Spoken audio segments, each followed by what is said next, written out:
Hey guys! Now we have the new novel, and it's our new novel in our channel, English Novels. It's called The Prisoner of Zenda. I wish you like it, and don't forget to tell us your opinion in the comments. And don't forget to subscribe button and like and share button and make your friends see our videos. So let's begin now, guys. Let's begin. Chapter 1. I was eating breakfast in the dining room of my brother's house one sunny morning, thinking about what I would do that week, when my brother's wife, Rose, came into the room. "Rudolph, you are 29 years old," she said. "Are you ever going to do anything useful?" "Rose," I answered, putting down my egg spoon. "Why should I do anything? I have nearly enough money to do anything I want to, and I enjoy an important position in society. My brother's Lord Burlesdon, and you are a countess." "But you have done nothing except be lazy." "It's true. I'm a member of the Rossendale family, and our family don't need to do things." This annoyed Rose, because her family were rich, but less important than the Rossendales. At this moment, my brother Lord Burlesdon, who we were happy to call simply Robert, came into the room. "Robert, I'm so happy you are back," cried Rose. "What's the matter, my dear?" Robert asked her. "Oh, she's angry because she thinks I don't do anything," I explained to my brother. At this point, I should explain that I had not been lazy all my life. I had studied hard and learned a lot when I was at German school and German university. I spoke German as well as I spoke English, and I also knew how to speak French, Italian, and Spanish. I was good with a gun and a strong swordsman. I was also very good at riding a horse.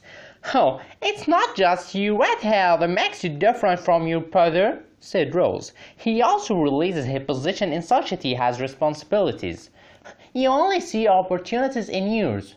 "To a man like me, opportunities are responsibilities," I explained. "Good, because I have some news for you," said Rose.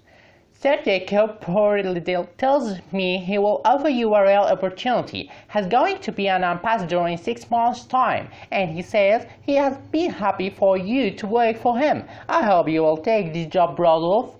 My sister-in-law has a way of asking people to do things which is impossible to refuse. Moreover, I thought this job sounded quite interesting, so I said, "Oh, if in 6 months' time I'm in a position to take this job, then I'll certainly say yes." "Oh, Rudolph, how good of you," said Rose. "Where will he be working?" I asked. "Sir Jacob doesn't know which country it will be, but he's sure it will be a good embassy." "For you, I'll do it, even if it's a terrible embassy," I replied. Now I had made a promise to Rose, but there were still 6 months to go before the job would start, and I began to think about what I could do in this time. I decided that I would visit Ruritania, a small country in the middle of Europe. My family have always had interest in that country, because in 1733, Countess Amelia Rossendale married a member of the Ruritanian royal family, the Elfbergs. In fact, my brother has paintings of her and her descendants on his walls. Many of them have the same red hair and straight noses as the Elfbergs. I'm the last one to have the appearance of the Ruritanian royal family. My decision was helped a few days later when I read in the Times newspaper that Rudolph V was to become King of Ruritania in the next 3 weeks, and that amazing celebrations were planned for this joyous occasion. I thought how fantastic it would be to see such an event, and began to prepare for the journey. I do not like to tell people where I go on my travels, so I told Rose that I was going walking in the Alps. I did not want her to think I was being lazy either, so I told her I was going to write a book about social problems in the country. "You are going to write a book? That would be such a good thing to do, wouldn't it, Robert?" said Rose. "Oh, yes, indeed. Writing a book's the best way to get into politics," agreed Robert, "and he should know, as he has written many books himself." "Oh, you are right," I said to them both. However, I had no plan to really write a book, which shows how little we know about the future, because here I am now writing a book as I had promised to do, even if the book has nothing to do with the social problems in the Alps. But let me begin near the start of my journey to Ruritania. My Uncle William always said that no man should ever pass through Paris without spending 24 hours in the city, so I took his advice and booked a night at the Continental Hotel.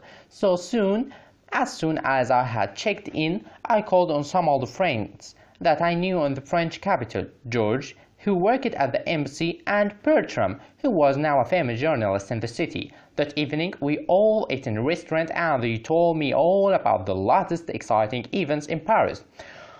We have had quite a few important people visiting the city recently, said Bertram. Anyone I would know? I asked. Oh, well, I met Antoinette de Maubin today, Bertram replied. You are probably heard of her. She's a lady who is well known for her wealth and ambition. But she is leaving Paris tomorrow. We don't know where she is going to next. So why did she come to Paris? I asked. Oh, she was a guest of the Duke of Strelso. I met him at the embassy yesterday. He's a half-brother to the King of Britannia.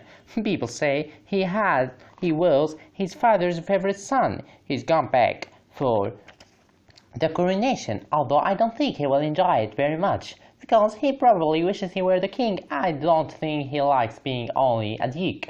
I hear he is a clever man, though, said Bertram. He is extremely clever, I would say.